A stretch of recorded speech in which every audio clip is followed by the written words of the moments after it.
Okay, so the first thing that we always want to do is we want to find ideal alignment or positioning. And when we first start doing it, we want tactile sensation. So what we're going to do now, you're generally going to do on the floor or with your back against the wall. Okay. So go ahead and bend both of your knees. And what you want to do is you want to end up with the foot, the knee, and the butt, the sit bone nice and lined up. Okay. And then about 90 degrees in the knees.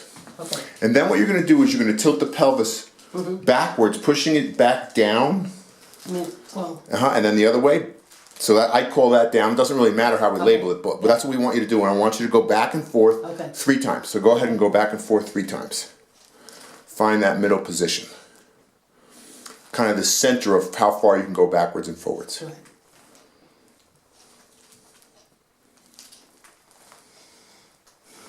Okay, so find that center. Okay. Okay, then think about shoulders being wide, and then bring your hands down at your side. And I want to put this down just a little bit. Okay. Too much, or is that okay? Okay. Okay, and then back the neck long, like that. Okay, so that's the ideal alignment. Now, the powerhouse. The powerhouse is a combination of 3 things. Breathing a specific way, contracting a deep abdominal muscle called the transverse abdominis, and then contracting the muscles of the pelvic floor. The breath is really a tool to help us get connected to the pelvic floor and the transverse abdominis. Okay. So breath, in through the nose, out through the mouth, through pursed lips and tongue. It's going to look and sound like this. Shh. Show me, please. Excellent. Okay, now abdominal muscles. Because of the surgery, there's been a disruption here, and you're going to have to work a lot harder to get all this area reconnected. Okay. But super important, and it's going to pay off a ton. So take your left hand and go here. So if you feel the pointy hip bone right there, if you slide just to the inside.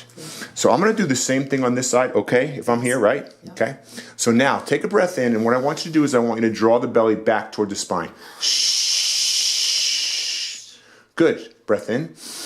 And again. Shh. You feel the contraction. Yes? Awesome. Way better than what I anticipated. So that's superior. We like that. Okay. Now muscles of the pelvic floor. Heard of Kegel exercises. Sure.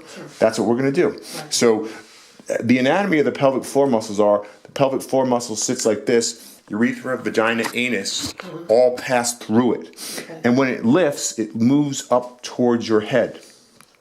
2 cues to help people get connected with their pelvic floor muscles are 1, stopping a pee in the middle of peeing, and the other one is holding in a fart. The one thing that we do want to say is that we don't want you to regularly stop your peeing in the middle of peeing, because that does promote urinary tract infections. Right. Okay? Yeah. Can you contract your pelvic floor muscles? All right. So let's combine all 3. So now it's breath in. And go ahead and put the finger right there.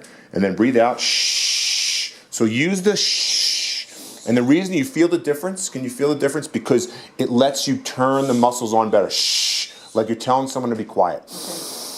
Shh. Good, good. And that's what we're looking for. And we're looking for you to be able to do that at will anytime you do anything. Okay. Okay? Yeah.